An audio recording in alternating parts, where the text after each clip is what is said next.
warahmatullahi wabarakatuh. Selamat siang anak-anak, para mahasiswa. Tetap semangat. Bagaimana kabarnya? Alhamdulillah bagus.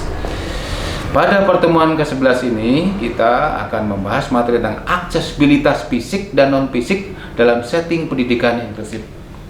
Apa sih disebut dengan aksesibilitas? Akses itu kemudahan jalan sehingga semua peserta didik, baik yang pada umumnya maupun anak yang mengalami hambatan, bisa memanfaatkan sarana prasarana, terutama prasarana fisik dan non fisik, sehingga betul-betul proses pembelajaran setting pendidikan berjalan dengan baik. Kita tidak perlu ini SD inklusif, ini SMP inklusif, ini SMP, nggak perlu, tidak perlu melabel seperti itu. Tetapi yang penting adalah layanan. Pengertian aksesibilitas adalah kemudahan yang disediakan bagi semua orang, termasuk orang yang berkebutuhan khusus, lansia, guna mewujudkan kesamaan. Artinya, ketika ada sarana itu bisa digunakan oleh siapapun, baik anak pada umumnya, guru pada umumnya, atau orang tua pada lansia, atau anak berkebutuhan khusus. Dulu itu kita menggunakan Undang-Undang Nomor 28 Tahun 2002 tentang aksesibilitas.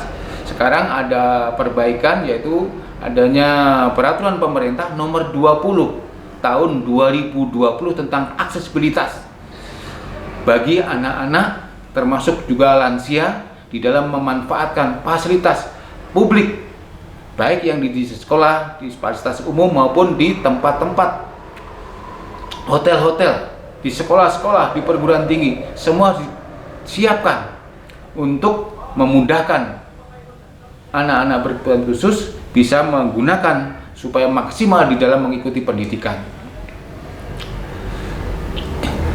Aksesibilitas ini ada disebut aksesibilitas fisik, ya. Dalam pengertian antara dua jenis aksesibilitas, yaitu non fisik dan fisik.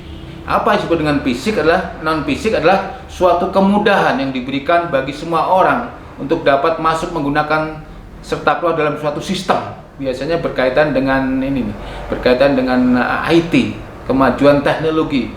Sekarang dengan adanya sistem yang begitu baik, artinya seorang tunanetra atau hambatan penglihatan bisa menggunakan laptop. Mereka tidak bisa melihat, tapi dengan ada sistem atau alat yang membuat dia bisa mendengar, bisa menggunakan seperti orang pada umumnya. Fasilitas telepon bisa juga dimanfaatkan oleh siapapun. Jadi berkaitan dengan penggunaan sistem aplikasi, sistem informasi, sistem komunikasi, ini masuk dari non fisik. Adapun aksesibilitas fisik adalah kemudahan yang diberikan untuk masuk dan menggunakan keluar dalam suatu bangunan, berarti sarana. Kalau yang tadi non fisik sistem, kalau ini ada kaitannya dengan sarana prasarana. Artinya intinya perbedaannya bisa menggunakan keluar dalam artinya untuk dapat masuk menggunakan sistem tersebut dan keluar dalam sistem. Kalau fisiknya adalah dia masuk dan menggunakan serta keluar dalam suatu bangunan atau sarana. Ini penting, artinya tidak ada perbedaan, tidak ada diskriminasi. Semua warga negara Indonesia, semua anak apapun jenis kelaminnya, gendernya, kelebihan dan kekurangan bisa menggunakan sistem dan sarana prasarana ini.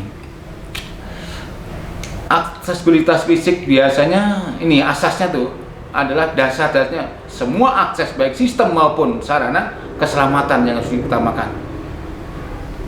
Dia dengan menggunakan itu bukan justru celaka tapi selamat, baik secara mandiri atau dibantu orang lain.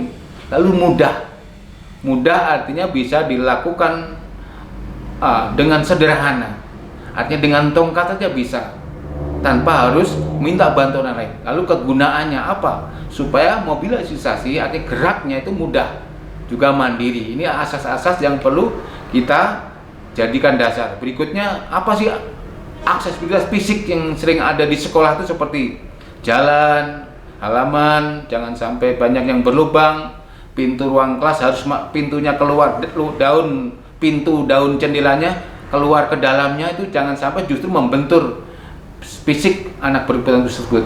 Koridor kelas, perpustakaan.